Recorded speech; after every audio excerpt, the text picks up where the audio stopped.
is 6:15 p.m. We're going to call this workshop session of the Lewisville City Council to order. We do have a quorum. Microphones up there can hear everything in the far corners of the room, so please be aware. First up, we have discussion of consent and regular agenda items.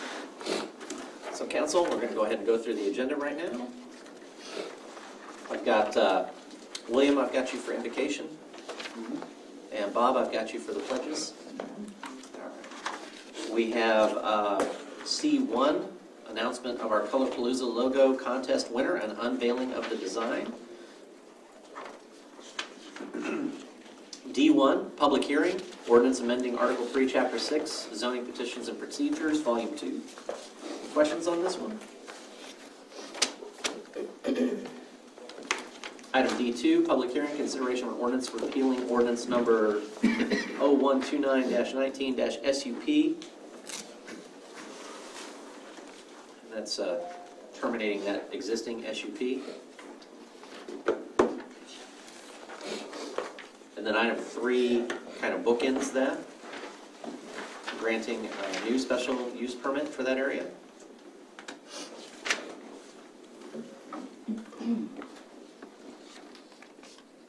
Public hearing, item 4, consideration of an ordinance granting a zone change from LI to HI, and from HI to LI.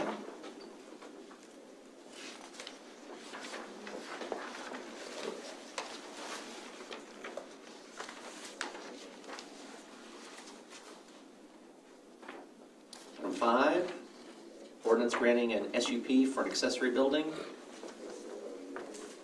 Rockwood Place.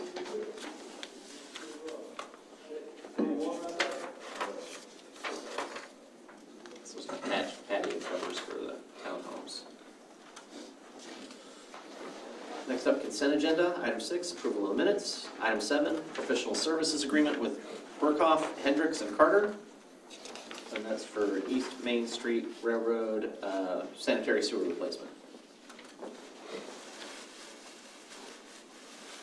8, agreement between the city and Half and Associates for landscape architecture and engineering design for the Vista Ridge Park and the Vista Ridge Amphitheater. Can't wait to get that going. Yeah. Item 9, interlocal agreement between Denton County MHMR and the City of Lewisville.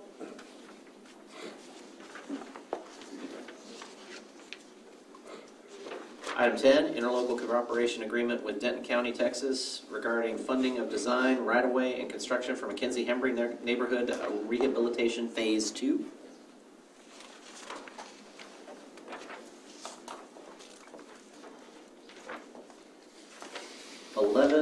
Fire protection and emergency ambulance services interlocal cooperation agreement between Denton County and the city.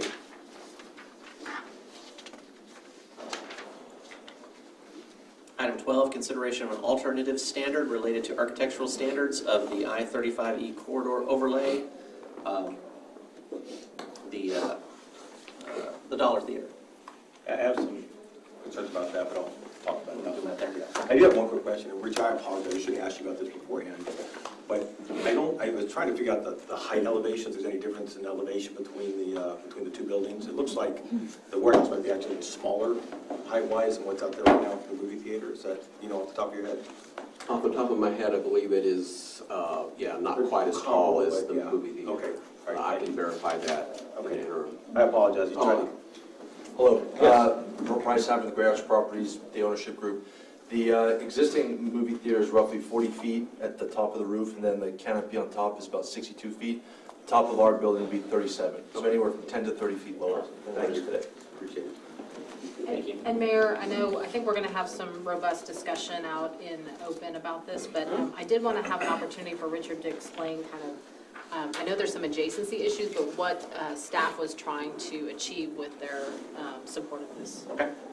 Thank you, Claire. Staff has been working with the owner and several different developers on this site, and yet it has had the LI zoning. So warehouse distribution is a use allowed by right. So that was kind of the #1 factor on this. But again, we're very cognizant of the very sensitive uses, the residential so nearby, the retail across the street. So very early on when we start working with the owner, a little over 3 years ago, and there was a lot of issues since that theater went dark. There was just a litany of problems, vandalism and breaking in and criminal activity. So we worked very closely with fire department and with the fire marshal and PD to continue continuous mitigation. So it's been really an ongoing problem. And like I said, the owner came to us with, like I said, several different developers, and we knew it was probably inevitable that warehouse distribution, since that is such a high demand use right now. And it was very clear at that point that we have basically two pathways. One large building on the side of probably about 120,000 square feet, which would be tends to attract larger users with more trucks and more impacts. Those two smaller buildings we thought would help bring the scale down a little bit, a 37,000 square foot building and a 68,000. And very early on, we made it clear that if two smaller buildings were going to be built, we would work with them to kind of come up with the best possible package and even entertain some alternative standards. So there was really some give and take on both sides. One of the items I wanted to point out is the fact that the overlay does not require any windows on the street-facing facade. And they've even surpassed the requirement for windows. If there's a 40% window coverage for buildings that front I-35 frontage road or an arterial street. Oak Bend is a collector, so they were not required. But I believe that it's probably close to about 60 to 70% windows across the front. So the applicant and architects did a really good job of mixing in materials, bringing, and having the two smaller buildings really brings the scale, makes it a little bit more relatable to the shopping center to the south and the office building to the southwest. And having the two smaller buildings also kind of tends to attract smaller tenants that does tend to have less truck deliveries, truck traffic, usually limited hours, so they're not like a 24-hour operation. So we felt that pathway would have been better, because if one single building of 120,000 square feet did not have to have any windows, would only have needed 15% brick and stone on the front and then 10% on the other three sides. So like I said, it was very difficult, but we were very happy that the applicant worked with us to really produce two very attractive buildings that fit in more in the area than one larger one would. What type of trucks are you thinking? No, go ahead. I was going to keep most of my stuff around there, but yeah, go ahead. What type of trucks are we looking at? I know there's different sizes. And about how many per day? That's something that the applicant could probably talk a little bit more in detail.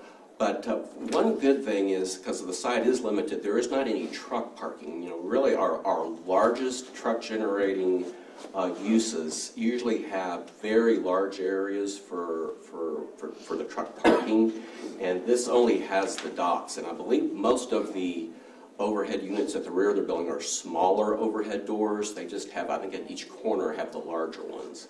So I think because of the scale, they've kind of designed that into it to have lesser amounts of truck. And I believe at P&Z they mentioned they were expecting kind of an office showroom type uses to occupy this. They generally have like maybe 1 or 2 trucks a day. When I read through the P&Z minutes, or maybe it was the applicant itself, but it mentioned, should just be a few 18-wheelers a month, expecting other, but a lot of shoulds, and we think it could be, I don't know how much of that is predictable, but we shouldn't have any parking on the street, should only have 18-wheelers a couple of times a month. That's the language I saw, in a very soft kind of language. Right. Fortunately, we do have some tools, depending on what happens in the future. We can take a look at parking on the street. We've done it in other parts of the city where we've restricted truck traffic from impacting neighborhoods. So there's some tools in our tool belt if needed in the future. Yeah, I think that in the streets over there, being by the liquor store and all that stuff, is not in the best shape already. Yeah, exactly. And so I don't know how I would handle that. So I have concerns about that.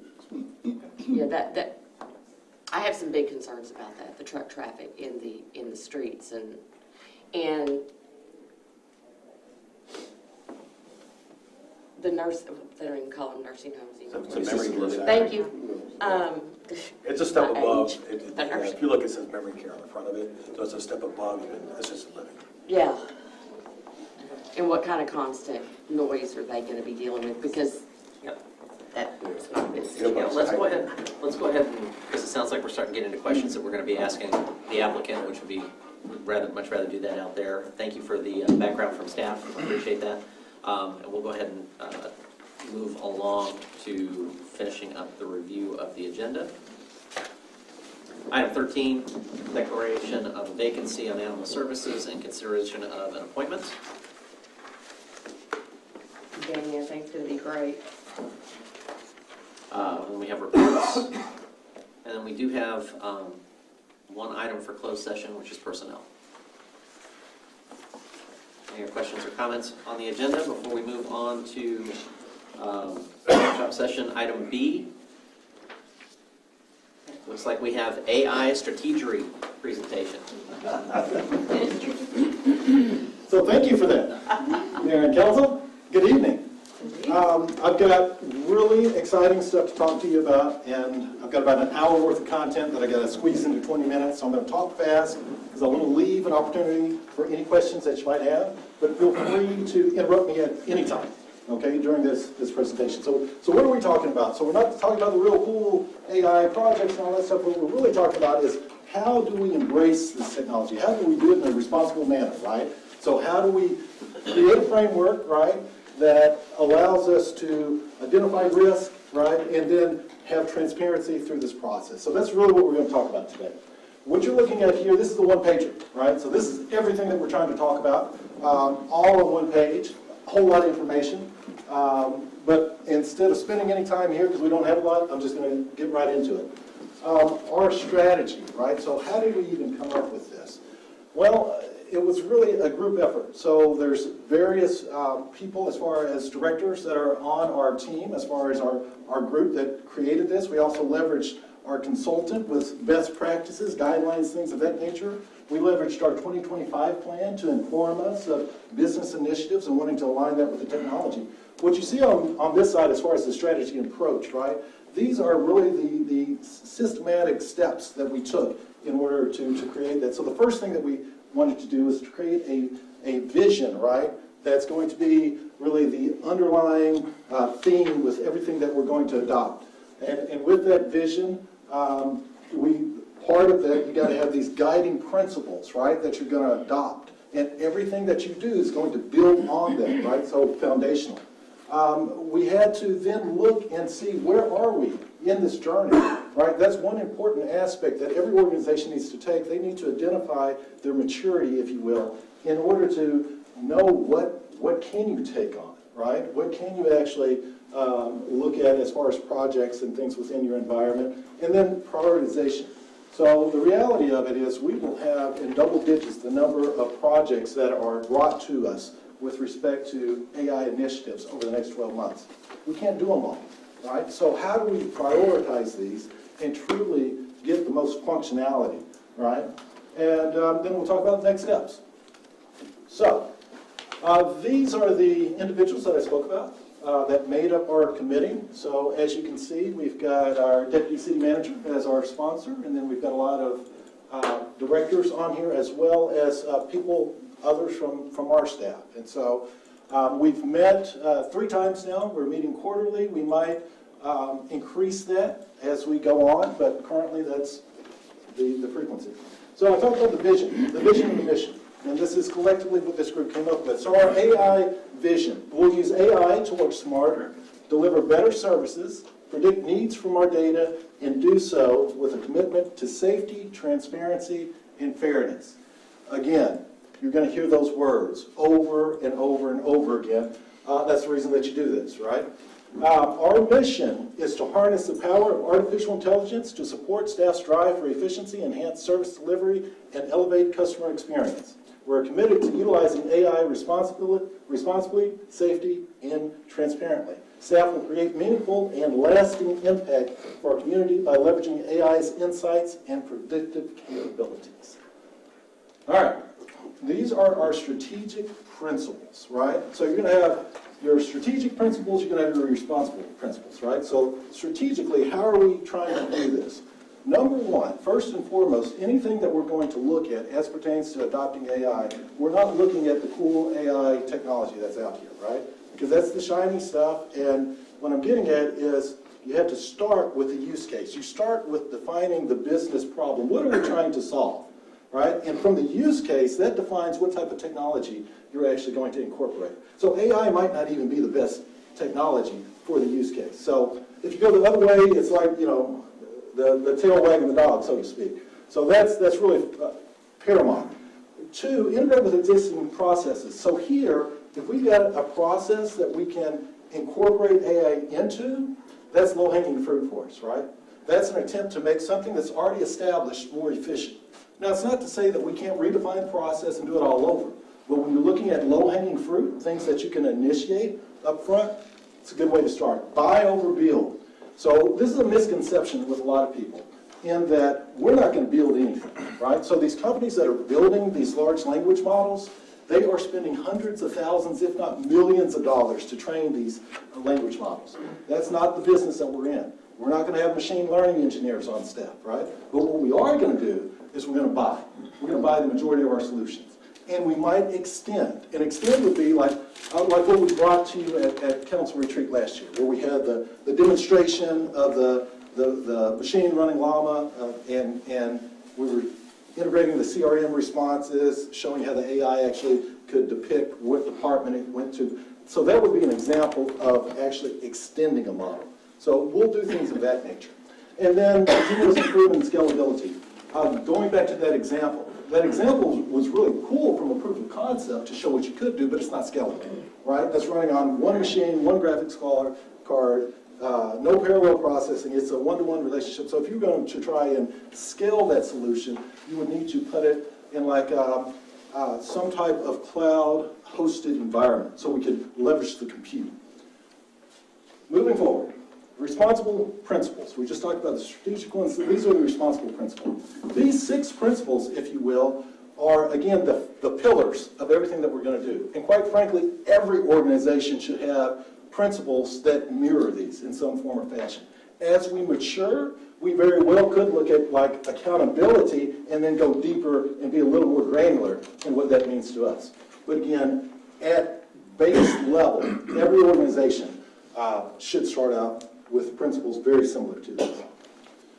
Okay, so this is kind of where we're bringing it all together, right? So what you see here, you got business goals, right? And these goals should resonate because these are really your big moves. Your big moves are your strategic, for instance, data-driven organization, values-driven organization. And then you notice value, serve, and when we look at our actual prioritization tool, we have all of them in there to choose from. But in essence, what you're trying to do, this goes back to where we're aligning the use case with the technology, right? So let's take this one, for instance, value resonance experience, right? What are we trying to do? We're trying to improve customer support, and then virtual assistants, chatbots, things of that nature would be an initiative, right? And that would be the technology that you could use as far as from a AI perspective to align with that business initiative that, again, corresponds with a business goal. And you can see other examples of these various categories in the slide. Talked about maturity, right? How do we actually measure that? These are the 5 categories, if you will, that we utilize to measure where we are at. And these are going to be the ones that we continue, right, over and over and over again. So we talk about the governance, right? The governance is just that. What we're doing today is the framework, right? It's the guardrails. What do we have in place? Data management. So one cool thing about government, about us, we've got a lot of data. And data's the lifeblood of AI, right? It's not just about having the data. Is the data ready for consumption, right? Do you have ETL, do you have processes that you have to do to massage the data before you're ready to consume it? Is your data all in one landing spot? Meaning, yeah, you can have all the data in the world, but do you have data in Google Drive? Do you have data in SharePoint? Do you have data over here on shared drives, right? Is your data categorized correctly, right? As pertains to confidential data, sensitive data, all those. So a lot goes into the data management aspect. People, again, I talked about we're not building anything, right? So we don't need machine learning engineers, right? But that skill set is going to affect all of us.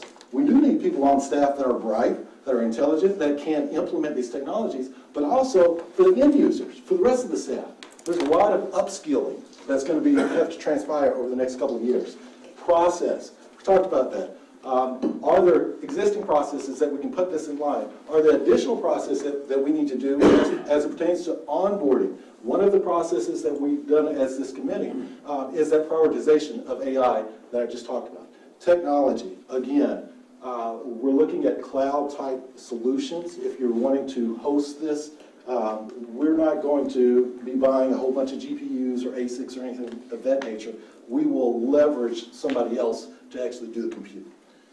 Where are we today? So our current state, we're in between incorporation and proliferation. And the reason I say that is because we have started some pilots. We've got a couple of projects out, but not very many at scale, if you will.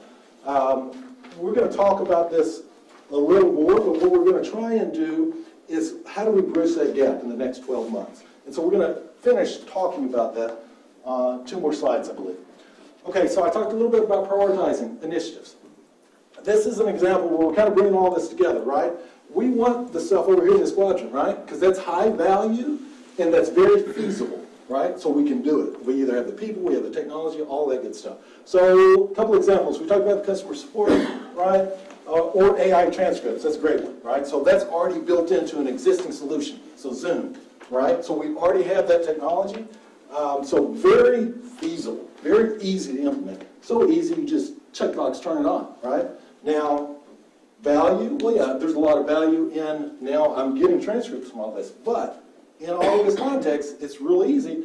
Anything that we create is now an official record, right? So there's trickle effects, I guess is what I'm getting at. Just because it's easy, right, we got to think about now all of that stuff is, again, same retention requirements that we would with any other document. But then you look at something like here, like number 2, for instance, social media engagement.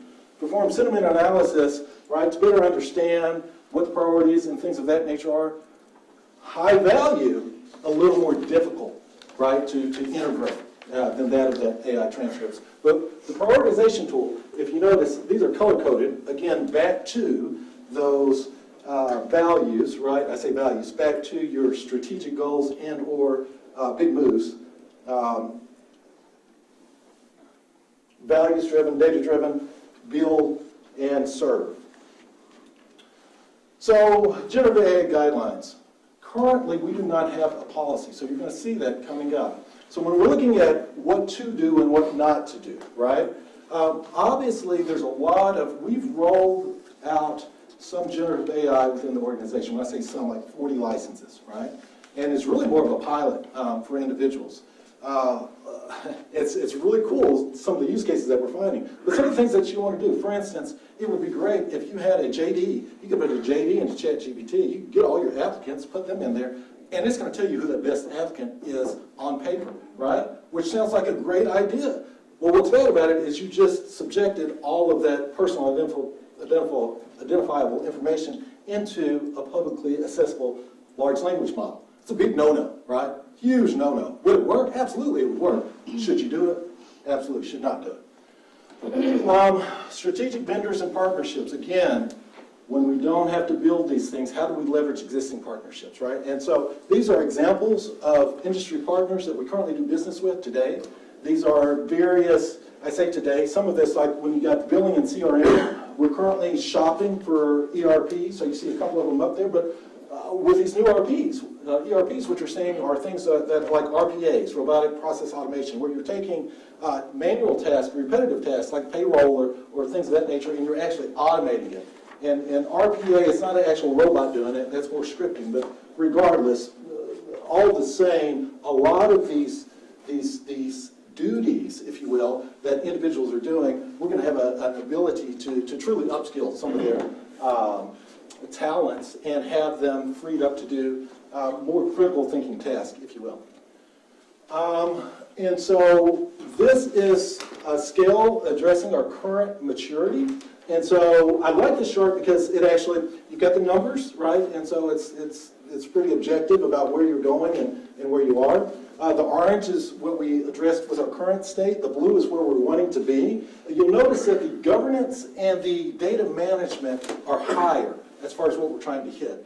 And the reason, quite frankly, is these two, there's not really any additional monetary funding to hit these, if you will. The data or the AI governance is exactly what we're doing, right? It's establishing that framework. It's putting the guardrails around it. With the data management, we actually have an ongoing project right now to enhance some of our for instance, our laserfish project that we've already got funding that was given to us this year. So we've already got initiatives to further that. And so we feel as if we're going to make farther strides in those two areas than the other three. And then this last slide, again, is showing that gap analysis, right? Where are we today with incorporation? How do we get over to the proliferation? And again, like I was telling you, we've got some, we've done POCs, we've got a few things out, but not really at scale. So how do we get there? So one thing we need to do to bridge the gap, we're going to be bringing an AI, a generative AI policy to you guys. I would hope to be able to do that this quarter. And that is, again, to establish that governance really for the entire organization. Data management and operations, just talked about that kind of in depth with respect to some of the challenges of the data. We've got a data directive, for instance, with classification and all that. We need to go ahead and actually get that signed and put in place. People and skills, kind of talked about that, right? We're currently sending any opportunity that we have as it pertains to our staff to get them upskilled. But now what we're looking at doing is potentially having like AMAs with staff, right, in lower level, like the Ask Me Anythings, right, to where maybe it's once a month, right, or maybe it's every other month. We haven't established that cadence, but to where staff could come down and truly ask away, right, with our resident experts. Other thing that we're talking about doing is with respect to onboarding, ensuring that just like how we have security awareness training, during the onboarding process, we have responsible AI training, right, so individuals know the do's and don'ts. And then technology infrastructure. I spoke about that briefly, but in order to continue this journey, if you will, a lot of this is going to be leveraged really with cloud-hosted opportunities. So with that, that was record time. What questions might you have? So many. Okay, so I'm excited to look at this. Yes, sir. Can we go back and look at that curve you had with the adoption? Yes, sir. I'm totally stealing this slide. This is Absolutely. That's what I want to do. Great slide. Yes, great slide. We talked about AI transcripts. There's other aspects of it as well, though, because the transcripts can be, AI can take and make notes out of that. It can get mentions out of that. How many times was Chris mentioned? It can go through and have recaps as well as bulleted points of action items. Yes, sir. So we're talking about that, not just transcripts, but using the. Absolutely. Okay, fantastic. Okay. And then we talked about the public cloud, the dangers of going through and putting like IP, personal information out there. I'm assuming we're looking at like the Azure OpenAI, the things that are contained in your environment, you put whatever you want there. So, yes and no, meaning that we're looking at everything. Okay. I don't want to, we're not necessarily a Microsoft shop, 100%, right? So, obviously with Azure, that's a benefit there. And you're also with Microsoft Copilot, right? You're seeing that incorporated. So we have pushed out Gemini licenses to just a handful of people, city management and our department, because in essence, that's the equivalent to Copilot, right on the Microsoft side. As it pertains to the cloud offerings, we're looking at Azure, but we're also looking to see what Amazon has to offer as well. I didn't mean to like push it. I have no stock in Microsoft, so I wasn't trying to push Really it. understood. I just trying to draw the distinction between the private cloud AI and the public cloud AI. Yes, sir. And there is a difference, and that's a very good point that you're making. Meaning that what's great is if you can, and I'll take our ERP for example, if you can have everything intrinsic, right, to your own organization, then you minimize your risk. And you're able to then leverage a lot more sensitive information to be able to feed, to get the decision making, if you will. But again, that's assuming that you're within that enclosed private environment. So like when we're talking about taking ChatGPT and extending that, well, that's still not a private LLM. Yes, sir. And last question, I'll let everybody else go. That just gets me excited though. That's cool stuff. So we talk mostly about enterprise level AI processes. And you hinted a little bit about end user AI. Yes, So sir. the letting AI help draft Word documents, job descriptions, letting it generate PowerPoint decks and things like that. Is that separately on the?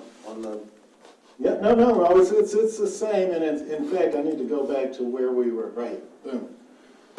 So permitted uses, right, so a lot of what you're talking about, right? So, again, it's, how do I do this responsibly though, right? And that's where you've got to think about what you're doing before you do it. Meaning that, one thing that was great, we were taking the charter the other day, and we were looking to see how we could improve it, right? Just out of curiosity. Well, that's a publicly accessible document, no harm, no foul, right? But then if I have something that's sensitive with legal, for instance, right, I might be able to get a whole lot of insights by leveraging it, but it would not be responsible, and Liz would have my head, right? So, again, that's why we're trying to give these guidelines, but to your point, yes, sir. We are looking at end users. The two products, quite frankly, that we're looking at end users right now are ChatGPT, the paid, we've got a team group membership for that, and as well as the Gemini product. Those are the personal co-pilots, if you will, personal assistants, if you will. Thank you. Yes, sir. Yes, sir. The only thing, and I think you hit on it, is that the biggest, I guess, weakness that could occur are the employees who may not be as up to speed. So I think the training is going to be critical to make sure those prohibited uses are, if not a sticker right there on their screens before they use it, because that's the thing that can control. But other than that, I mean, I love AI. I use it all the time, knowing that some of the stuff I'm going to get is wrong right now. But understanding like what's private and what's accessible to everybody.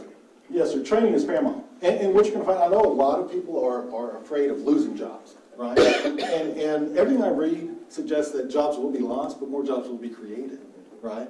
And so it's really that transition of, okay, how do I gain this digital literacy, right, to where now I'm empowered to leverage these tools, right, to free me up from doing a lot of that redundant work that I was doing in the past, right? And so in essence, depending on who you read, Gardner, it's anywhere from 40 to 60% as far as what they're saying employees should be able to. So you should be able to make a good employee great, excellent, and so forth and so forth.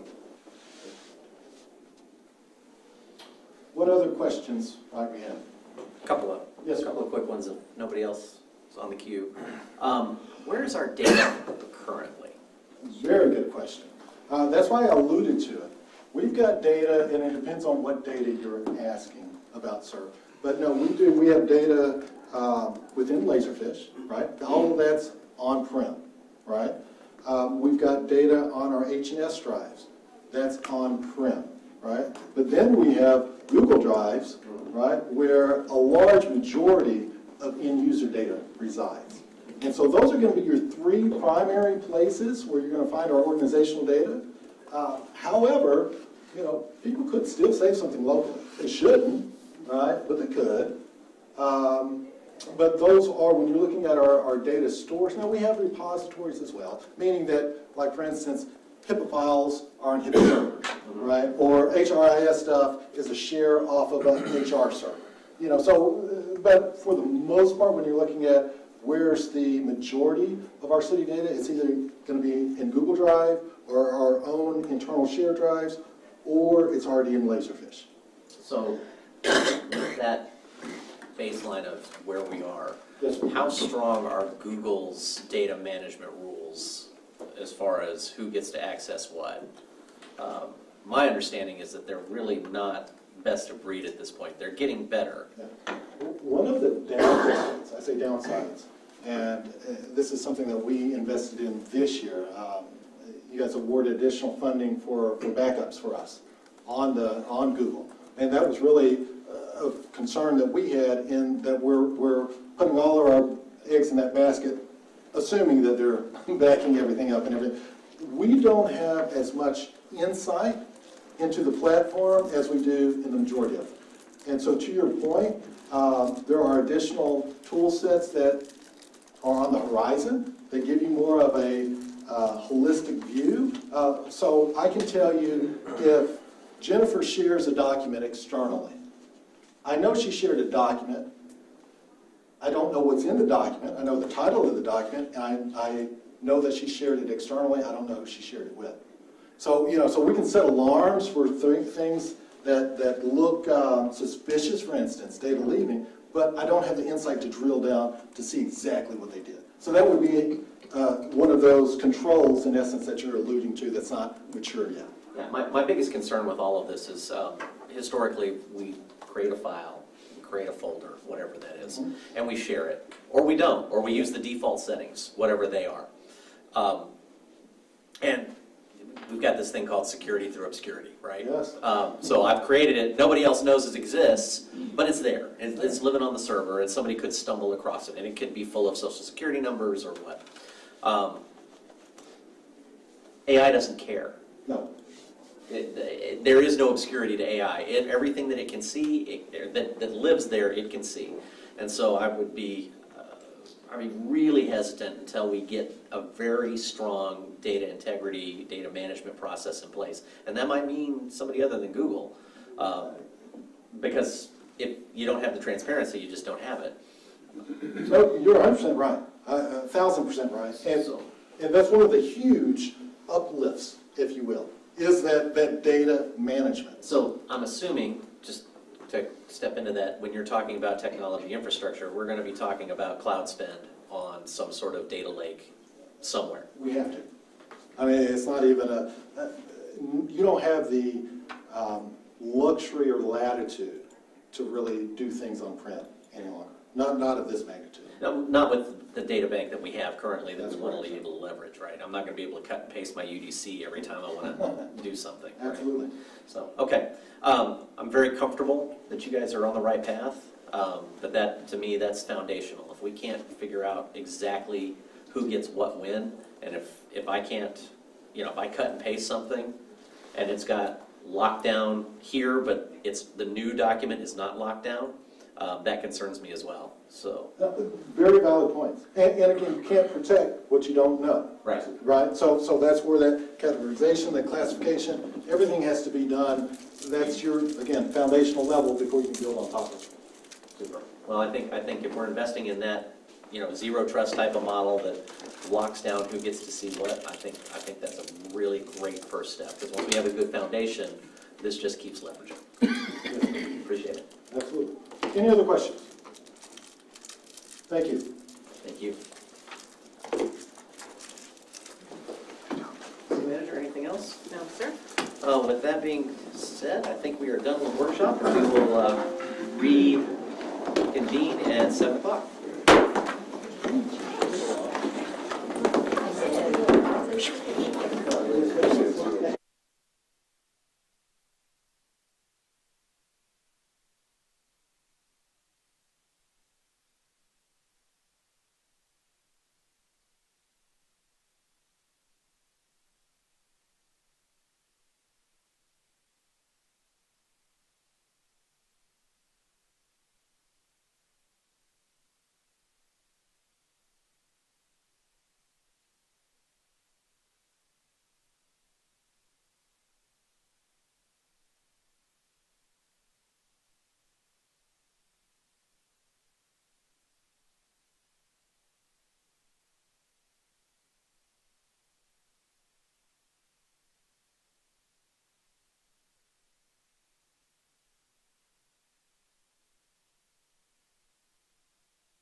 Green light, there we go. It is 7 o'clock. We're going to call this meeting of the Lewisville City Council to order. We do have a quorum. First up on tonight's agenda is the invocation from Councilmember William Meredith.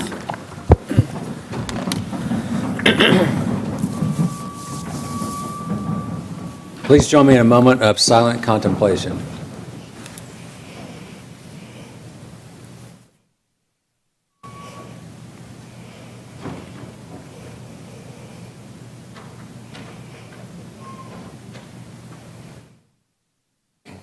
Thank you. Councilmember Troyer? Yes. Please join me in the pledges to the U.S. and Texas flags. I pledge allegiance to the flag of the United States of America and to the republic for which it stands, one nation, under God, indivisible, with liberty and justice for all. Honor the Texas flag. I pledge allegiance to thee, Texas, one state under God, one and indivisible. It's just we are in. All right, next up, we have a presentation, the announcement of our 2025 Colorpalooza logo contest winner and unveiling of the design. Our Arts Center manager, Denise Helbing, will announce, and I think she's here. Thanks. Excited. Oh, hello, there I am. There we Hello. go. Good evening, good evening. I am excited to reveal the 2025 Colorpalooza logo design and introduce you to the artist who created it tonight. We had a strong participation in this year's contest with 15 very creative entries. This year's winning logo was designed by LHS Harmon sophomore Alexa Udabor. She wanted to create a logo that was colorful and had a vintage or retro style with themes of art and vibrancy. Let's go ahead and reveal the logo now.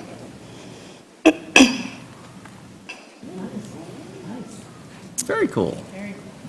There we go. Although Alexa was not enrolled in a visual art class last semester when the contest was conducted, one of her friends was in an art class and told her about it, and Alexa decided to give it a try. She plans to major in something artistic in college related to illustration or graphic design. And she said she's most looking forward to seeing her logo on all the different merchandise and on the banners when just driving down the street.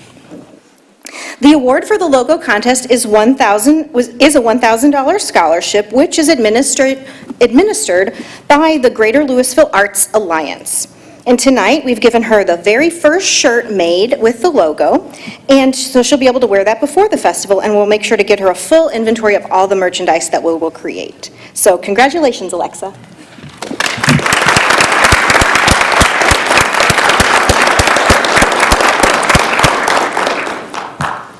Thank you. That's awesome. Thank you, Alexa. Really appreciate the work. It's going to be awesome. Thank you.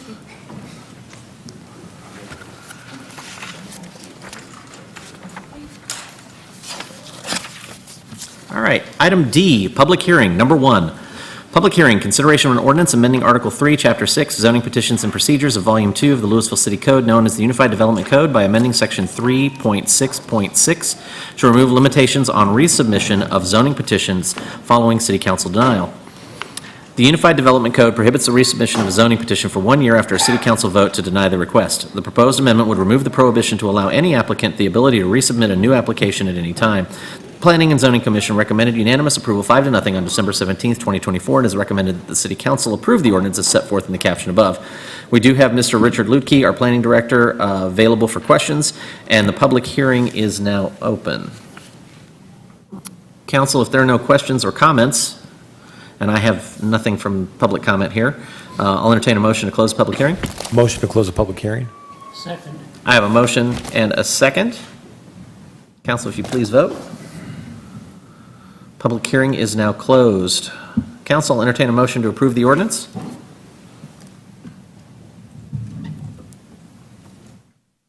Move to approve the ordinance as set forth in the caption. Second. I have a motion and a second. City Attorney? This is an ordinance of the Lewisville City Council amending Article 3, Chapter 6, Zoning Petitions and Procedures of Volume 2 of the Lewisville City Council, the Lewisville City Code, known as the Unified Development Code, by amending Section 3.6.6 to remove limitations on submission of zoning petitions following City Council denial. providing for repeal or severability, a penalty, and an effective date, and declaring an emergency. Council, if you'd please vote. Motion passes unanimously. Item D2, public hearing, consideration of an ordinance repealing ordinance number 0129-19-SUP and rescinding and terminating the special use permit granted therein, allowing minor automobile service, including tune-up and repair services, and a car wash facility on approximately 1.22 acres, legally described as Lot 3, Block A, the corners at Valley Parkway Addition, located at 1111 West Round Grove Road, FM 3040, zoned local commercial. On July 15, 2019, the City Council approved a special use permit to allow minor automobile services, including tune-up and repair services, and a car wash facility on the subject property. The City Council has the authority to rescind and terminate the SUP following a public hearing in the event that the abandonment of the structure, lease space, lot, or tract of land for up to 180 days occurs, or if one or more of the conditions imposed by the SUP have not been met. The subject property violates two of the conditions, the approved landscape plan and abandonment of the site for 180 days. The Planning and Zoning Commission recommended unanimous approval 5-0 on December 17, 2024, and it is recommended that the City Council approve the ordinance as set forth in the caption above. Mr. Lutke, our Planning Director, is available for comment, and the public hearing is now open. I have a hand, we can do that, come on. I have a question. Oh, you have a question? Well, if you have a question, unfortunately, we have to use it on the mic because it's public record. That's fine. So if you wouldn't mind, name and address for the record? Good evening. Can you hear me okay? Yes, sir. Okay, my name is Mark Westmoreland. I own the preschool to the north, Children's Lighthouse Valley Parkway. Yes, sir. Just had a question, and I don't know if this is the proper venue to vet this or not, but with respect to the location of the dumpster on the property. I had spoken with Russ. Is Russ here this evening? With the... I'm not Russ, but I'm here. Okay, right. Now, I'd spoken with Russ just about seeing if we could move that to the northwest corner, because that's right at an intersection with no stop signs where people travel in and out past McDonald's, between McDonald's and the car wash to the north, up into our parking lot. Okay. And traffic intersects there. The dumpster would sort of create a visual block to the intersection. We also have security cameras that allow us to see cars exiting that it would obstruct. And Russ didn't seem to have a problem with moving it to the northwest quadrant. Is this the proper venue to discuss this, or should we? So it's fine for you to bring it up. I think what would need to happen is we need to have staff talk with you about the locations because there are some right-of-way thoroughfare types of things as well as truck movement through that Sure. property. So, but absolutely between you and staff and the property owner, have that conversation. The SUP is not going to impact that at all. Okay, sounds good. Thank you. Thank you. Appreciate it. Council, if there's no other questions or comments, I'll entertain a motion to close the public hearing. Move to close public hearing. Second. I have a motion and a second. Council, if you'd please vote. Public hearing is now closed. Vote is 6-0. Council, I'll entertain a motion to approve the ordinance. Move to approve the ordinance per the caption. Second. I have a motion and a second. City Attorney? This is an ordinance of the Lewisville City Council amending the zoning ordinance by repealing zoning ordinance number 0129-19-SUP and rescinding and terminating the special use permit granted therein, allowing minor automotive services, including tune-up and repair services, and a car wash facility on approximately 1.22 acres, legally described as Lot 3, Block A, corners at Valley Ridge Parkway Addition, located at 1111 West Round Grove Road, FM 3040, Zone Local Commercial District, LC, providing for a savings clause, repealer, severability, and an effective date, and declaring an emergency. Council, if you please vote. Motion passes unanimously. Item D3, public hearing, consideration of an ordinance granting a special use permit for a car wash on a 1.22 acre lot legally described as Lot 3, Block A, the corners at Valley Parkway Addition, located 1111 West Round Grove Road, zone local commercial, as requested by Haley Peterson, Lone Star Builders, on behalf of ROYSS LLC, the property owner. Case 24-02-2-SUP. The proposed project will remodel a former Quick Car car wash and vehicle repair facility to a new Quick Quack car wash, Say that 5 times fast. A special use permit is required since another automotive-related use operates within 1,000 feet. The new car wash will provide additional landscape, use less water, and provide higher water reclamation than the previous car wash. The Planning and Zoning Commission recommended unanimous approval 7-0 on November 5th, 2024, and has recommended that the City Council approve the ordinance as set forth in the caption above. And we do have Mr. Ludke available for questions. The public hearing on this is now open. And if there are no questions or comments, I have a quick question. So, Richard, from what I'm understanding, the difference in the use, at least, between this proposed use and what was previously approved was that what was previously approved had some minor automotive repair and a car wash, and this is just a car wash. Yes, that is correct. Okay, thank you. other questions? If there are no other questions, I'll entertain a motion to close the public hearing. Motion to close the public hearing. Second. I have a motion and a second. Council, if you please vote. Public hearing is now closed and a vote of 6-0. Council, I'll entertain a motion to approve the ordinance as set forth in the caption. I move to approve the ordinance as set forth in the caption. Second. I have a motion and a second. City Attorney? This is an ordinance of the Lewisville City Council amending the zoning ordinance by granting a special use permit for car wash on approximately 1.221 acres, legally described as Lot 3, Block A, the corners at Valley Parkway Addition, located at 1111 West Round Grove Road, FM 3040, Zone Local Commercial LC District, providing for a savings clause, repealer, severability, penalty, and an effective date, and declaring an emergency. Council, if you please vote. Motion passes unanimously. Item D4, public hearing, consideration of an ordinance granting a zone change from light industrial district to heavy industrial district and heavy industrial district to light industrial district on 8.504 acres legally described as a portion of Lot 1, Block A, MA Block Addition, located at 1201 South Railroad Street, as requested by Arturo Flores, the applicant, on behalf of Fleur Enterprises Incorporated, the property owner. Case 240910-Z. Currently, the northern portion of the property is zoned light industrial district, and the southern portion is zoned heavy industrial district. The applicant proposes rezoning the western portion of the property where the existing office building sits as LI, while rezoning the eastern portion of the property behind the building as HI.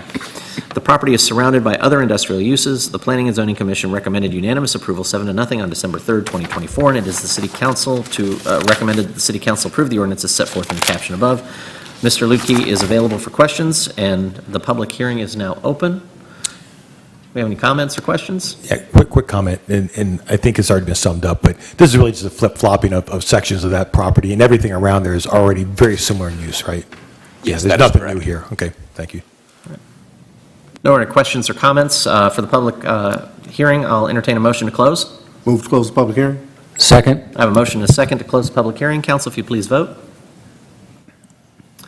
Motion to close the public hearing passes 6-0. Council, I'll entertain a motion to approve. I move to approve the ordinance as set forth in the caption. Second. I have a motion and a second. City Attorney?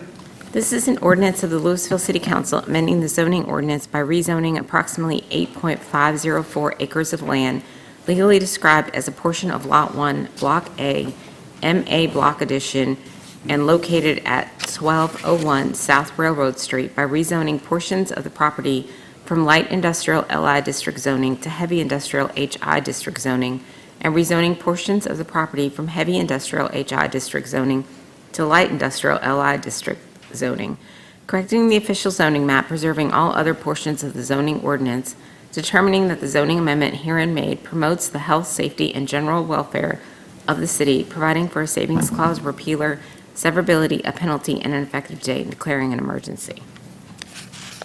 Council, if you please vote. Motion passes unanimously. Item 5, D5, is public hearing, consideration of an ordinance granting a special use permit for an accessory building, accessory structure on .0578 acres legally described as Lot 44, Block A, Rockbrook Place, located at 434 Hamilton Street, Zone Townhouse 2 Residential District, as requested by Zantana Tapia, the applicant, on behalf of Aresha Lewis, the property owner. Case number 24-11-19-SUP. The property owner is wishing to add a detached patio cover to the backyard of her townhome. The patio cover does not meet the Unified Development Code supplemental use regulations for accessory buildings, accessory structures, and requires approval of a special use permit. Patio covers are common additions to the neighborhood. Staff finds this use to be compatible with the surrounding area, and the Planning and Zoning Commission recommended unanimous approval 5-0 on December 17, 2024. It's recommended that the City Council approve the ordinance as set forth in the caption above. Mr. Lutke is available for questions, and the public hearing is now open. If there is no questions or comments about this item, council, I'll entertain a motion. Move to close the public hearing. Second. I have a motion and a second. Council, please vote. Motion passes unanimously. The public hearing is now closed. Council, I entertain a motion to approve the ordinance. Mr. Mayor, I move to approve the ordinance as set forth in the caption. A second. I have a motion and a second. City Attorney? This is an ordinance of the Lewisville City Council amending the zoning ordinance by granting a special use permit for an accessory structure set back less than 5 feet from the side lot line on approximately 0.0578 acres, legally described as Lot 44, Block A, Rockbrook Place, located at 434 Hamilton Street in Zone Townhouse 2 Residential TH2 District, providing for a savings clause, a repealer, severability, penalty, and an effective date, and declaring an emergency. Council, if you please vote. Motion passes unanimously. Item E, Visitors Forum. Speakers must address their comments to the mayor rather than to individual council members or staff. Speakers should speak clearly and state their name and address prior to beginning their remarks. Speakers will be allowed 5 minutes for testimony. Speakers making personal, impertinent, profane, or slanderous remarks may be removed from the meeting. Unauthorized remarks from the audience, stamping of feet, whistles, yells, clapping, and similar demonstrations will not be permitted. In accordance with the Texas Open Meetings Act, the City Council is restricted from discussing or taking action on items not listed on the agenda. Action can only be taken at a future meeting. I do have one request for comment from Mr. Oscar Smith.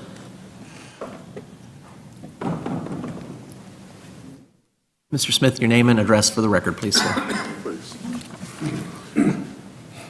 Good evening, Mayor and Council. Thank you so much. My name is Oscar. This is my wife, Rose. Our address is 4869 Timber Trail, Carrollton, Texas. We're here because our daughter was a resident of Lewisville for approximately 10 years. Her address was 5101 Del Molen, Lewisville. We are here as the founders of the L. Christina Smith Domestic Abuse Prevention Foundation. We are here to ask you and the council to save the date. We had our very first fundraiser last year, which coincidentally conflicted with something that the city of Lewisville was having. That was October 19th. So we're preparing for our second annual fundraiser, which will be held at the Windhaven Meadows Park, 5400 Windhaven Parkway, Plano, Texas. And this is going to be a 1-mile fun walk, a 5K run. And we would like to invite each of you and everyone that will be willing to participate to come out and help support this cause. Our purpose and our objective is to eradicate domestic abuse, starting in about the 5th grade and try to follow those kids up through their college years. Thank you so much, Mayor. Thank you so much for bringing this to us. I have flyers. September 20th. I have flyers for the council. If you wouldn't mind, I'll make sure to distribute them to the council. Okay, we gave them to. Oh, we got them. Joe. Okay, then they're handled. They'll be in our Thank you so mailboxes. much. So, thank you, Mr. Smith. Thank you, Mrs. Smith. Happy New Year.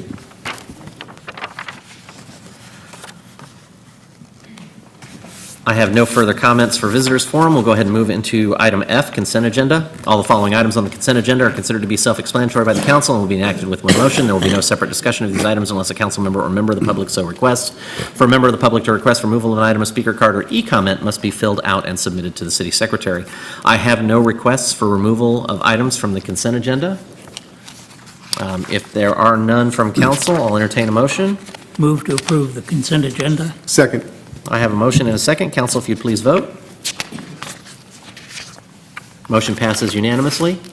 Item G12, regular hearing. Consideration of an alternative standard related to architectural standards of the I-35E corridor overlay district standards on 6.7970 acres located at 420 Oak Bend Drive, legally described as Lot 1A, Block B, Vista Ridge Village. Addition, zoned light industrial as requested by Diego Perez Garcia of Westwood Professional Services on behalf of the owner, CH Realty XGAP I, DFW, Oak Bend LP. Case 24-11-16-ALT-STD. The applicant is requesting an alternative standard to exterior building material requirements associated with the redevelopment of an old movie theater site into 2 distribution warehouse facilities. The Planning and Zoning Commission recommended unanimous approval 4-0 on December 17th, 2024, and it is recommended that the City Council approve the alternative standards as set forth in the caption above. We do have Mr. Lukey, our Planning Director, available for questions, and I do have Councilmember Kelly wanting to make some comments on this particular item. So with that, we'll go ahead and start with you, Councilmember Kelly. Thank you, Mayor. So I'm not quite sure when I'm clicking where. There you go. I point up to that. Just flail about, it'll happen. Flail about. Fantastic. All right, so this started off, and thank you for indulging me. Before I get started, I want to thank Richard and the staff and the developer as well for working so hard to try to find a compromise. Compromise don't always leave everybody happy, but thank you for the hard work. And I don't want to bypass that. This started off as a little notes to myself on how to speak to this. Then it became a little deck that I wanted to use and pass out to council. I thought, well, we should probably go ahead and make this an item. Thank you, Claire and staff, for helping me get this up and on the screen here. That's just a framing slide. This is what we're talking about right now. I wanted to talk about what is the IHI 35E corridor overlay for. Its purpose is basically to make sure we have aesthetics. If you boil it all down, that's what it's trying to do. Make sure we have aesthetics on the I-35 corridor. We don't wind up with this a blight of warehouses going back and forth up the I-35. And that's made clear from the purpose as well as the architectural standards. And I do want to say that, I have the emphasis mine here on this last line. The standards are intended to elevate the visual appeal of the corridor district. It doesn't mean just visible from the I-35 highway. It's visible for anywhere. If it meant just from the I-35 highway, then it would spell out that just the walls that are visible from the highway would be considered. But this is meant to make sure we have aesthetics for any street that is visible, that has visibility to the warehouses that are up there. There were actually, it looks like we've did a little wrap here, but it looks like we had 4 asks for deviations from code. 2 have been granted. The ones in blue have been granted already. 12-foot walkway went to 8 foot. That was a 33% change. There was lack of room for trucks to maneuver. We had we have a change of the open space from, it looks like 14,000, almost 15,000 square feet to about 11,000, 25% change. Again, limited space is why that change was asked for. The awning was pretty benign, 5% variance, not a big deal. And now we're being asked to, what we're voting on today, was a variance of 63% for facade, basically what can go on the facade. So I just wanted to frame that out because I think this helps paint the picture that this is probably not the best use for this space overall. When I look at, we have to make room for truck maneuverability in 2 different areas here. We're losing 25% of open space. I have concern that this isn't an appropriate use for this space overall. I wanted to come through and point this out as well. We drove this yesterday, up and down the roads. So you can see Movies 8 is what's in gray. There is light industrial over there, but everywhere that is green over here, these are all people who are going to see the back of that building. So everyone who's going to drive in Oak Bend is going to see the back of that building. Everybody who goes into Rockbrook is going to see the back of that building, those apartments over there, the townhomes over there. People who walk to the park that is about 2 blocks up are going to see the back of that building, and people who walk back are going to see the back of that building. So this is specifically to speak to who sees the back of that facade. Again, it's not just the IH35 that is concerned about, it's everybody can see that. You can also see that while this is zone light industrial, I'm going to jump to this one. The usage out there in that space this is nothing like what's being out there right now. So this is this distribution warehouse. It's not conforming to the rest of the use in this area. So you can see these are all restaurants. They are They are shopping, things like that. This doesn't conform to what the use out there in that area. If we go back here, and look, this is a shot I took from my car heading down Oak Bend. That is a Movies 8 facade that's going to be visible to anybody driving down that road. So it's not just a little bit visible, it's fully visible, top to bottom. Those people in the memory care facility, which is was right there being highlighted, they will have to live with this and look out the back window and see this every day that they're out there in that memory care facility. I also want to point out that there is a lot for sale. It's also light industrial. It's kind of catty corner from where it's at. It's a little more than an acre. I have concerns that we're setting a precedent now. So we set a precedent where we're going to allow variances that have warehouses going on I-35, this building here, Pet Spa, is that the next to fall? To have warehouses put out? The Outback Steakhouse, I have concerns that we have one, if we basically make accommodations for one, we're now making accommodations for this type of development along IH-35. And Mayor, I think that's everything I've got. I'm happy to engage in conversation, but I'll turn it over to other council members as well. Council? I appreciate that, because I also have some concerns about the proximity of the amount of residential that is this close to, but I do want to, I want to separate out this conversation and make sure that we all understand that this discussion is not about use, that, because the use that is proposed is allowed by right. So the question is really about, are we willing to allow an alternative standard for the facade? I've really gone back and forth on this one, Patrick, so I really appreciate your insight on it, because I do, when we start to talk about who all is going to have to live with it and look at it and seeing the picture, can you put it back up? The picture from the memory care, that's pretty close. Richard, can you help me remember which side, what the proposed plan, where are the loading docks? They are on the north side facing the wooded area, which is floodplain floodway of Timber Creek. Okay, so they would be on the opposite side of this building, but still they would kind of be, where's the memory care facility? The memory care is on the west side. Can you go back to that? Would be facing the ag open. Right. Memory care is there, and then they would be over here? On the north side. That's north, right? Yep. Okay, yeah. I mean, it's still pretty close to that. It's also kind of close to, what is this, a multifamily complex over here? And I'm really uncomfortable with all of the residential right here. And even though I appreciate everything that that staff has done to work with the applicant to make sure that we're getting something that, with the two buildings instead of the one large building and trying to scale it down to fit, I appreciate staff working with the applicant to get that to work. I'm still just very uncomfortable with the amount of residential that's just right here. In this case, I would want to see us uphold our standards for the facade. Now, does that mean that, if we are less willing to give on that, are they able to make one building work and attract larger, I don't want to see a 100,000 square foot building there either. And I'm curious to hear the rest of everybody's thoughts, because I'm still weighing it here. So I'm probably on the opposite spectrum of what Patrick just said.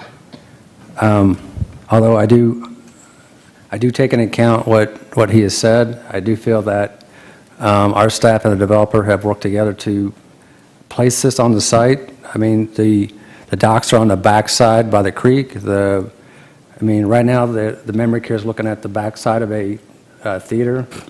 The left side of what they're proposing is not that different than what they're looking at currently. When I first looked at the elevation of this, I didn't even think it was a warehouse. It looked like a retail space. So I do believe have made a lot of effort to make this look appropriate, somewhat appropriate for what's surrounding. I would much prefer 2 small buildings than 1 building on this site. I don't know how much. I don't know how much the pet supply place has trucks coming in and out of there either. I don't know what's their, any idea how much comes out of there. So I think everything that's been done to work around this site, I think this to me is a better alternative than 1 big building. It's lower in elevation, 37 feet versus the 60 feet that was talked about. So.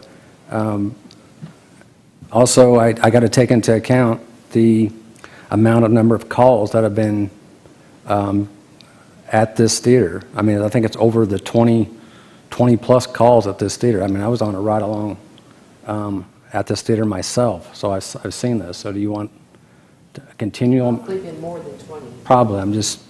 I know it's a minimum of 20. So I think we're throwing all those factors in there. I think it's a nice looking exterior for what is there, comparable. You've got a liquor store right across the street. You've got a pet supply place next door. Yeah, you do have some residential, but I do think it will fit in with the surrounding neighborhood.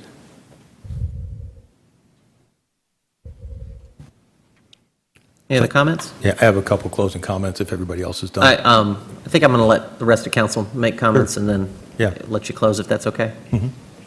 My comments are similar to what Kristen said, but also the one thing that hasn't been brought up, but we talked about it briefly, is the traffic and the trucks on Oak Bend, and make sure we try to restrict those larger trucks if we do this. And everything we heard was kind of like, we'll look into this. It's kind of soft language. I like to get harder language before I even consider this, and make sure we have a study to make sure that street, because apparently there have been some trucks going to Oak Bend because there's a big truck rut on the coming off the 35 service road. So how is that street going to handle that? Because there's going to be significantly more traffic there. So those are things I'd like answers to before I can even consider this. Gotcha. And we'll have the applicant come up before this is all done. So, Councilmember Troyer, comments or questions? No comment, no. Okay. Well, you just skipped right on over me. Yeah, I did. Okay, how about you? I'll say you do want to keep breathing. I do. The truck traffic I brought up in workshop, and the close proximity. Now, this building is going to come down, correct? Yes. Okay, I would think so. And you're saying that the buildings that would replace this are going to be 10 to 30 foot 37 feet. less? Correct. The existing building is around 60, and the proposed buildings are 37. Okay. One of my biggest concern, well, I've got 2 of them. It seems like every time there's development, I'm going to say this because I'm done. I'm going to say it. We have ordinances on the books for a reason. I wasn't here to grasp the entire intent on the overlay district when it was voted in, but I do know that whenever there's development coming up, there's always a variance. At least 1, if not 5, for development. So we have an overlay district for a reason, but we're constantly given variances on that overlay district. And that's a gripe with me right now. However, what concerns me more than that is the truck traffic. And how can we limit the size trucks and the amount on this street? That's not a huge street. and we're going to see some failure. One of the things that we can do, depending on, once the final tenants do locate in the building, and then we will know what the scale is of the truck activity. And if there is a problem with trucks going into the neighborhood, most likely, most will be coming from I-35 and going back to I-35. But if there is a problem of heavy truck traffic going west, we have done this in other parts of the city where we work with engineering, and we can pass an ordinance to restrict trucks in those residential areas. Is there some reason why we can't be preemptive about that? Let's just get it done? Well, I pulled her chain. Well, I would say that, first off, I wouldn't make a decision on changing truck traffic on Oak Bend tonight. Like, staff hasn't looked at that. So if that is something you're wanting, first, I think we should hear from the applicant. You should be able to ask them questions about their operations. And then, if council is so inclined that they don't want to approve this tonight, tell us what your concerns, but you're open to approval potentially. Tell us what you're wanting us to go back and work with the developer. We can try to do what we can with them on that front. Thank you. That's the one sticking point with me. I think if we could do something with the truck traffic to ensure all of the residents around here that we're not going to have all of these trucks, meandering through their. And I do have an example from another site that I would like to share with you. This might be helpful. If you're familiar with the warehouse that is just east of the Super Walmart on Round Grove, that one backs up to a multifamily development. So there were a lot of concerns of especially truck traffic at night disturbing the residents.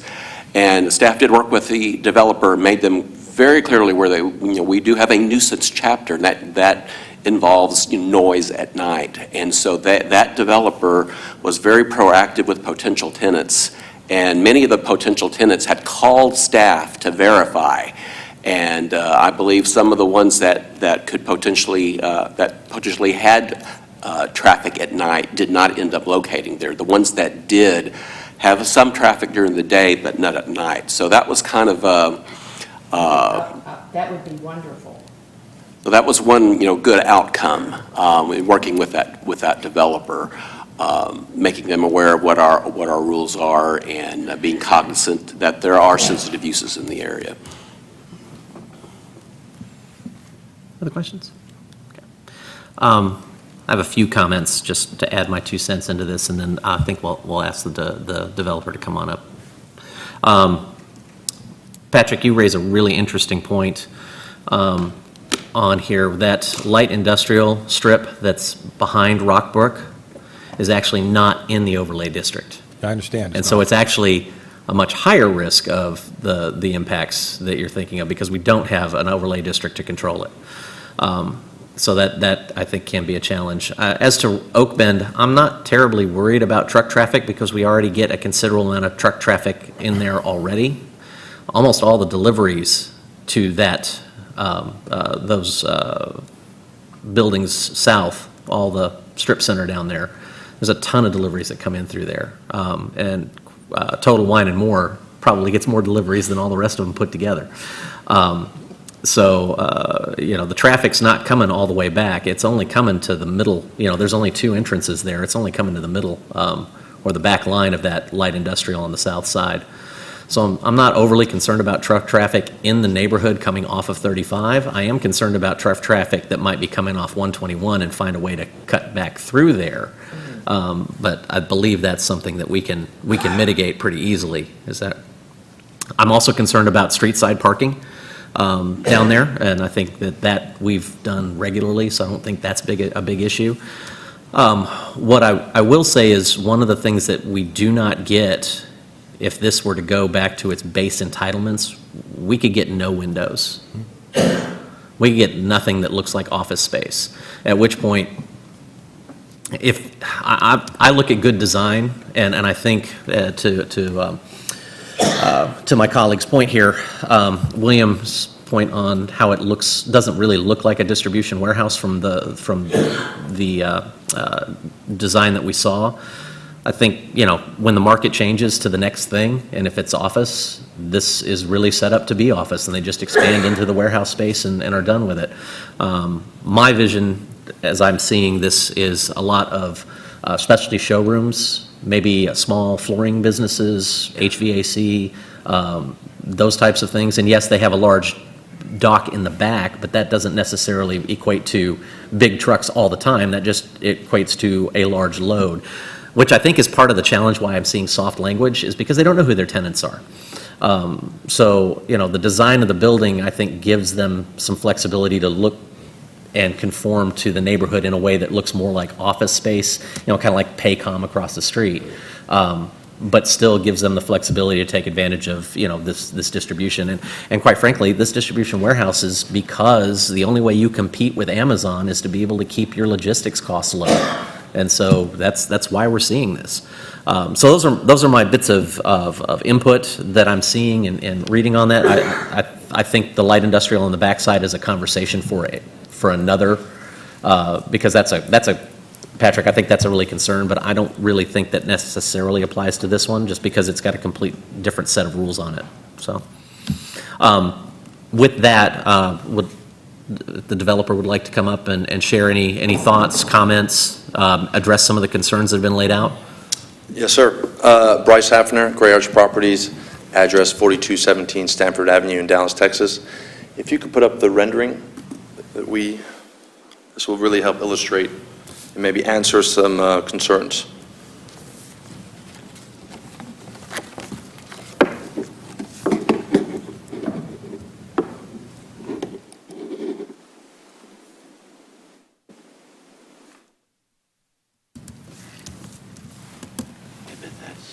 Would it be that one right there?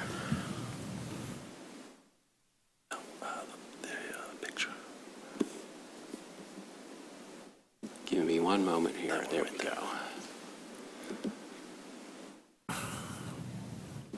And while you guys are doing that, Councilmember Cade, I did want to address briefly the overlay district on I-35, because I was there when it got approved. It was approved and designed because it is our front porch, and we want to make sure that as I-35 got its expansion, that our front porch got cleaned up. It was also very much, we were aware that we would have legacy uses that we would want to encourage to get to the new standard, but we also knew that we weren't going to get the entire apple, but that this would give us a suite of tools to negotiate to get something better than what we had.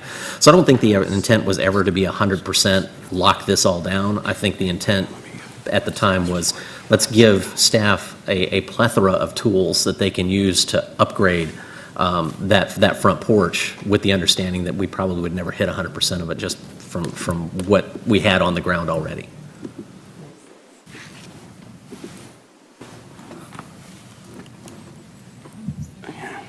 Almost had it. We're getting close.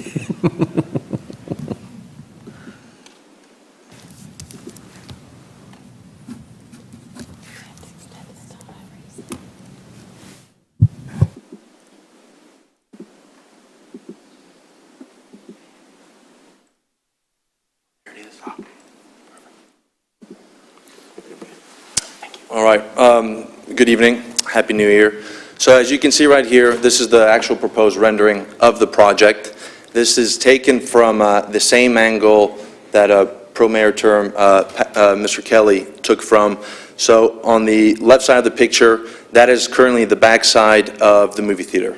And so essentially to the west of that, to the left of it, is the memory care facility. So right now what they're going to see is they're going to see one of the main entrances with the kind of our open area landscape going down to the driveway. And so this is building one. This is the larger 68,000 square foot building. In the back, as you go towards where that van is on the left, you'll go to the truck court. There you will actually have an 8-foot concrete screen wall that extends 60 feet. So the memory care facility will not be able to see any of the back of the building. All they're going to see is this kind of premier storefront entryway.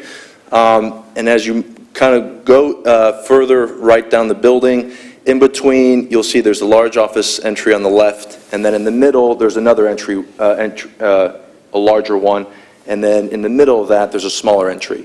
And that's kind of where the variance is coming from. We're not asking for just a true reduction in the brick. The variance is being driven because we're trying to substitute the brick with other higher quality materials, such as glass, such as canopies. In reality, that is just an exit door. And so it would just be brick with a metal door with no visibility. Now you have what appears to be a potential second entrance, highly visible, glazing all around it with a glass door. And so, as the mayor mentioned, it does look like a flex office building, a retail center. It's far more designed and superior than a traditional warehouse. A traditional warehouse would just have 4 windows on the corners, concrete all along, another 4 windows in the back, aesthetically not pleasing compared to what we are proposing. And we think that this helps provide a level of aesthetics that I think locals will appreciate. This is facing Oak Bend, so all the truck traffic is in the back of the building. The truck court is narrow. It's 90 feet to 120 feet. Movability for trucks for the larger 18-wheelers will be difficult. Do we know how many? No, we don't. I suspect it's probably going to be box trucks, but it could be a couple 18-wheelers. These could be single-tenant buildings. They could be demised down to be 18,000 square foot spaces, 20,000 square foot spaces, which at that point the traffic goes down even more. These buildings could be sold to local businesses where they own the facilities and they can do distribution, warehouse, showroom. It's kind of we designed the buildings to be ultra flexible. I will say this is one of the more highly designed buildings that we have done. We've tried to meet code and be understandable to the area. If there's any questions. I have a question. I do think it looks nice, and I appreciate the explanation of, yes, there is a large percentage that we're coming down for the brick, but there's a whole lot more glass. Seeing the visual helps me a lot. I will say that. So I do have a question. Looks like you have circulation around the entire building. Are the trucks themselves able to come between this, what is this, to the This is building on the west side. This would be a fire and the lane. memory care? So are the trucks going to come that way, or are they going to go more through the center? They will go more through the center. So this is just the fire loop for the fire department. Okay. And then, so are there, what operational hours, will there be limits that you will set on the tenants for, when they can operate? They can't be loading at, 6 a.m. on a Saturday or something like that? Or is that just all city ordinance? It would be city ordinance. What would our city ordinance allow? I'm not sure exactly what the thresholds are, but we do have the noise hours in our nuisance section of the Code of Ordinances that would be applicable. Okay, and with that, you said that there's going to be a wall kind of extending from, on the west side, there would be a wall that was extending kind of to where they would hide. Did you say that there was a wall there? Yes, a screen wall. A screen wall? So behind the building, right next to the transformer, there'll be an 8-foot, 60-foot wide concrete wall that is shielding the ramp and the dock doors from the western neighbor. Okay. As well as the existing landscape buffer that exists today.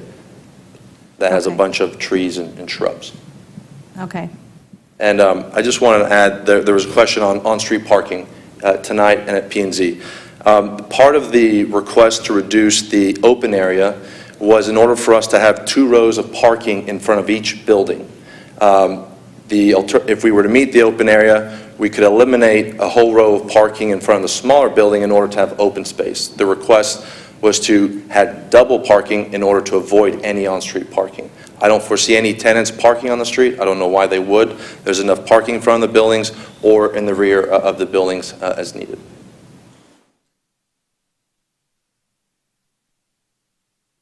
Other questions, comments?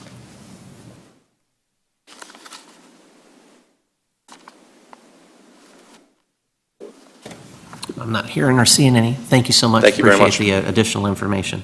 Councilmember Kelly, I think you said you had a couple of Yes. Closing thoughts? Yes, thank you, Mayor. And I hate to do this to you, but can we get my drawings back up, please? Whoever was doing that? No, not, yeah, unless you know how to do it, that's awesome, if you know how to do it.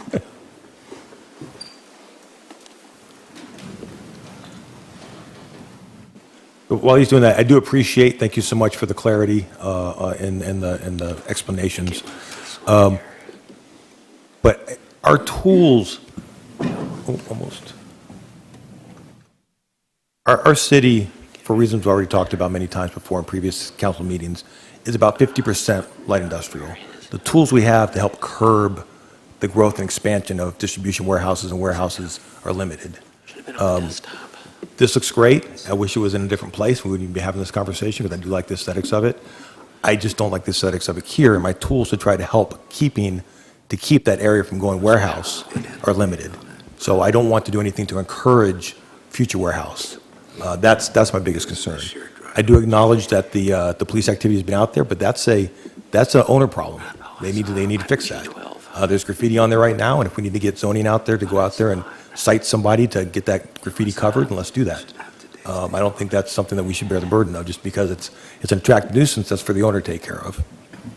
I also want to say that I really don't want to choose. I get that I'm trying hard not to conflate the two issues, which is one, this is a question about a zoning variance for brick, and I'm trying hard not to use that as this platform to go in and just rail against warehouses in general. But again, like I said before, our tools to limit expansion of warehouses in this area are limited. And this is an opportunity we can go through and just not encourage that development. What I don't want to see happen is, 2 months from now, somebody wants to put a warehouse up where the pet supply place is, or the pet spa is. Say, well, it's conforming because we already have warehouses over there. Therefore, we're going to get more. So my fear is this is the first of many because of the way the market's shifting right now. And I think I'll just end with that. So it turns out I didn't need that. Thank you guys so much. All right. Can I? Yeah. Councilmember Green? So I get what you're saying. Unfortunately, with the use, whether it's conforming or not, it's allowed by right within that zoning. My question, and I don't know if the math has been done on this, but when I see the facade here, I see a whole lot of glass and kind of higher end materials. If we vote this down, could they replace all of that with just straight brick and meet our ordinance? Yes, they could remove the windows, and actually the building one to the west, which is 68,000 square feet, would only be required to have 15% brick stone on the front.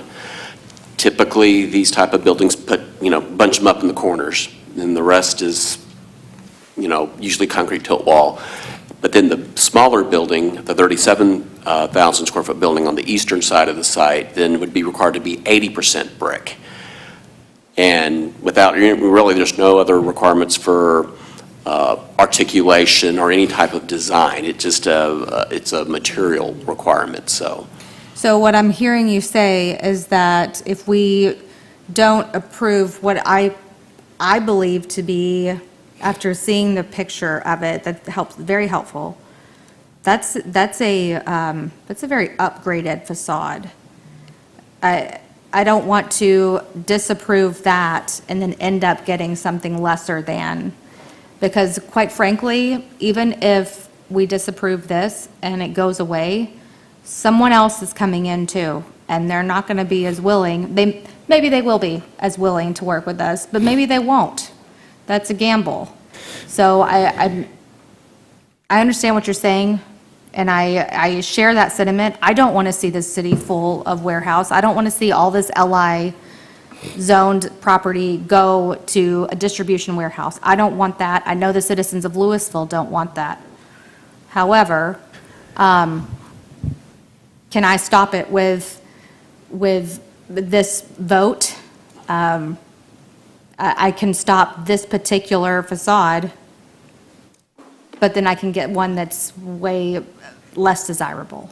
One that looks like a distribution. One that looks like a distribution warehouse. So it doesn't seem like that doesn't seem like a very attractive option. This I could get on board with this. I could get on board with it. I'll just leave it at that. So one more comment. Thank you for those comments, appreciate that. I would submit that it's not in any developer's best interest to build a spite warehouse out of all brick to make it ugly just because it got voted down. I think they'd still do their best to make this attractive, so I'm not concerned about a spite building going up. I'm not necessarily suggesting that this developer would do that.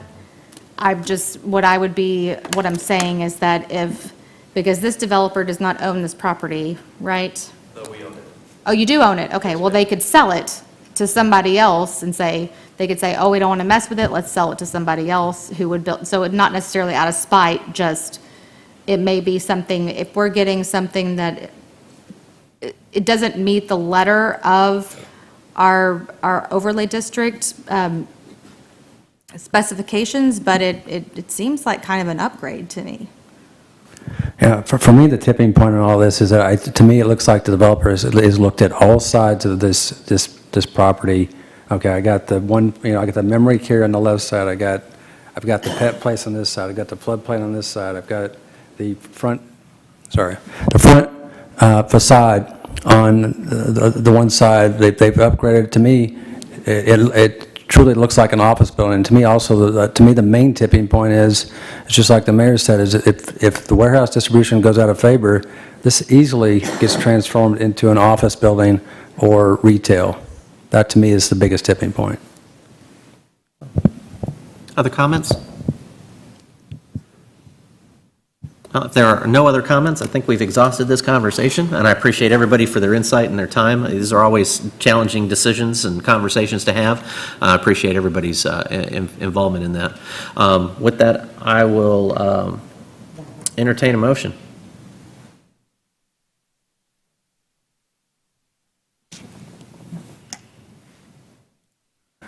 I move to approve the alternative standards as set forth in the caption.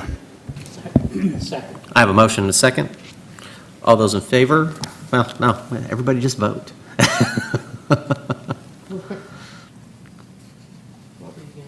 I forgot we had the voting system there for a minute. So we have, the motion passes 5-1. And thank you, council. Much obliged. Thank you, folks. Item 13, consideration of declaring a vacancy exists on the Animal Services Advisory Committee and consideration of an appointment to place number 4 on the Animal Services Advisory Committee. Historically, place number 4 on the Animal Services Advisory Committee has been filled by the Animal Services Administrator due to the position being vacant as of December 16, 2024. Place number 4 is also vacant. Danny Alcantara is the Animal Services Field Supervisor and would meet the requirements to serve in place number 4 on this committee. It's recommended that the City Council declare a vacancy exists and consider the appointment of Animal Services Field Supervisor Danny Alcantara to the Animal Services Advisory Committee as set forth in the caption above. Council? Conversation or a motion? I'm happy to make the motion, but I'll need that name again. That'll be Danny Alcantara. Danny Alcantara. Yeah, that Okay. Motion to declare a vacancy exists on Animal Services Advisory Committee and appoint Danny Alcantara to place number 4 on the Animal Services Advisory Committee. All right, I have a motion. Do I have a second? Second. I have a motion and a second. Council, please vote. Motion passes 6-0. Thank you so much, Danny, for taking on that responsibility. Item H, reports. Reports about items of community interest regarding which no action will be taken. I'll go ahead and start with Councilmember Meredith. Yes, Mayor, I have some library activities for the week. Advice for your device drop-in for adults, Tuesday, January 7th, 10 a.m. to 1 p.m., small conference room, no registration is required.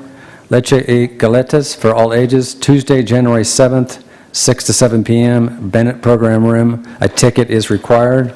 Make your own mocktails for adults, Tuesday, January 7th, 6 to 7:30 p.m., Crawford Meeting Room, registration is required. And elementary explorations for children age 6 to 8, Thursday, January 9th, 4:30 to 5:30, the Bennett Program Room, a ticket is required. That's all I've got. Thank you, sir. Councilmember Troyer? Yes, I have a number of items from the Lewisville Grand Theater. First of all, performances Black Box Songwriter Series, the Traveling Red River Songwriters, presented by the City of Lewisville on January 18th. And Into the Woods, presented by the Outcry Youth Theater, January 23rd through the 26th, with 2 performances on January 25th and 26th. And as always, Friday nights, the acoustic jam session going on, presented by the Visual Art League of Lewisville, 6 to 9. And activities, we have an art talk, Randall Garrett, In Search of a Character and a Story, presented by the Visual Art League of Lewisville on January 14th. And 2 exhibitions right now. 2025 4 Artists Exhibition, Nam, Bruno, Lee, and Lee, presented by the City of Lewisville through March 4th. And Strictly Abstract Exhibition, presented by the Visual Art League of Lewisville, January 11th through February 1st. And that is all I have. Thank you, sir. City Attorney? City Secretary? Richard? Christina? All right, here we go. Lake level, 89% at 519.65 feet. All right. I wanted to mention, first off, I want to thank Mayor and Councilman Meredith and Councilman Jones for joining our inspection of the public safety facility. For those of you who have not done that yet, just as a reminder, if you want to, you can come along with us on Friday mornings at 10 a.m. Just coordinate with Melissa if you're going to attend, so we don't have a quorum. Thank you. Chief? Councilmember Kelly? So just a couple quick things. So one, it's more of acknowledgement. So where's James? If you haven't signed up for any James walking tours yet, please do. There's several throughout the year. I've been on a couple of these things. They're really good.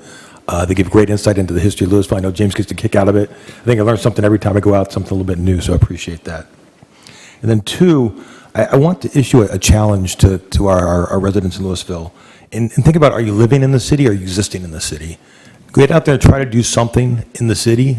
Look at our calendar. We did a great nature walk at Thrive, and we live in the city, don't just exist in the city. So that's a challenge out there to maybe some of our Facebook friends that like to post quite a bit. Well, I just wanted to say Happy New Year. This is, we have been talking about 2025 I've spent the last decade of my life talking about 2025. So, New Year's Eve, when the ball drops in 2025, I'm like, oh my gosh, it is 2025. This is very exciting. We have been looking forward to this year for a really long time. We have a whole lot of exciting things that are going to be happening this year. I believe we have a website for the Centennial. What is the website again, James? LewisvilleTX100.com. So that will be all sorts of information about the city itself, but also upcoming events. I did want to mention one that we have that's active right now. We have 4 rotating exhibits that are going to be rotating throughout the whole year, I believe, right, James? So there's going to be an exhibit here in City Hall. There's one at the library, one at the Vista, the mall, and the other one is Thrive. So, and those will be rotating, I guess they'll be rotating once a quarter since there's 4 of them. So go check those out, learning some things about the history of Lewisville over the last 100 years. I love that sort of stuff, so hopefully you do too. But again, to Patrick's point, that's part of living here, embracing it, and our heritage, and becoming part of something that's bigger than yourself. So with that, that's all I have. Thank you. All right, I want to thank Jim for the tour of the public safety building. It is looking awesome. I think there should be a competition the fire chief already won between the directional understanding of the building, because it is challenging, but it is a great looking building, and Jim is sticking to those contractors, making sure they get stuff done correctly. So I appreciate that. Speaking of the 100-year anniversary, January 15th will mark our incorporation. January 15th, I'm sorry. You can come out to mark that day at the oh goodness, I'm losing my place here. Where is it? Wayne Ferguson Plaza. Come check it out and celebrate with us. One thing, point of personal privilege, I'll abuse that really quickly because it's not correct the way I'm doing it. I'm just saying for all those junkies. My fraternity celebrated its 114th year of existence, Kappa Alpha Psi fraternity. I'll have 25 years in April, so I just want to give a shout out to all my brothers of Kappa Alpha Psi. That's all I have. Councilor Kate? I just want to remind everybody, don't buy, go adopt. We have lots of furry critters out there that just want to give you lots of love. So don't buy, go adopt. I just want to thank staff. This is an exciting year and it is building up. James, you put your heart and soul into this centennial. Bravo to you and everyone that you're leading in this process. It's very exciting. There's lots of people that I recognize so far. And I just want to give condolences and love and prayers out to the family member that the city of Lewisville lost.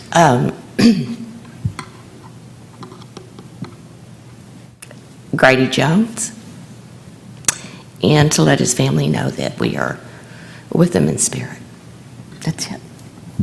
City Manager? First of all, I just want to say that I'm thankful to all the laptops that have Centennial stickers that I'm looking at. I think that's really awesome. For those of you who don't, you got an opportunity. No, it's very excited. Happy birthday, since we won't be having a council meeting before our January 15th date. So happy birthday, Lewisville. Very excited about all the things that we have coming this year. And of course, with 2025 comes the rework of the 2025 plan. So we're very excited to see that get momentum. If you're a resident out there looking for a way to get involved and wanting to have input, that will be another opportunity this year to get plugged into that process as it continues to move forward. I want to remind everybody that Texas's winter is coming. And so for those of you who are...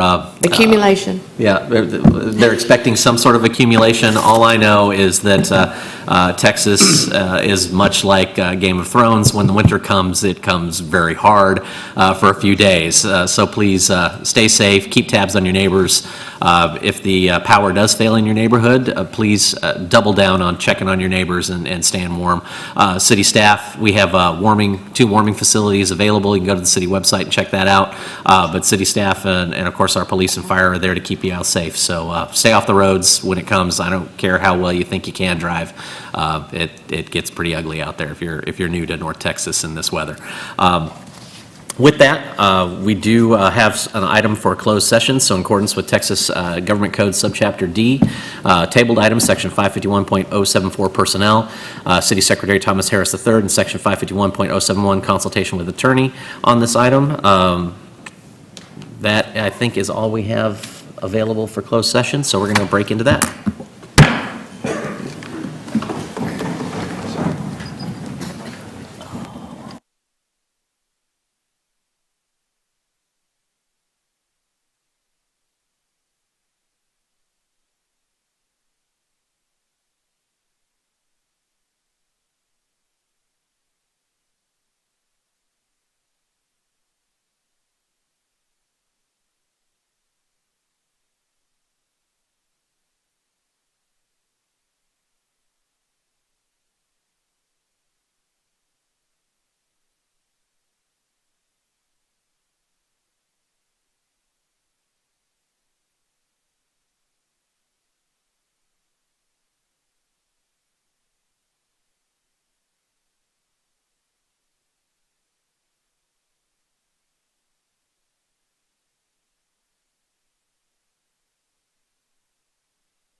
Might want to turn that mic on so we can harmonize.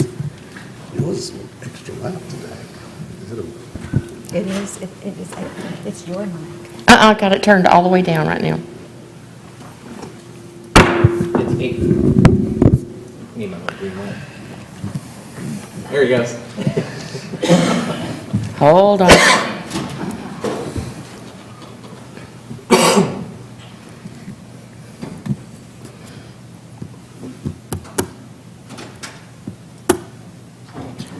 It's 8:47. We're going to reconvene into regular session. Council, is there any action to be taken?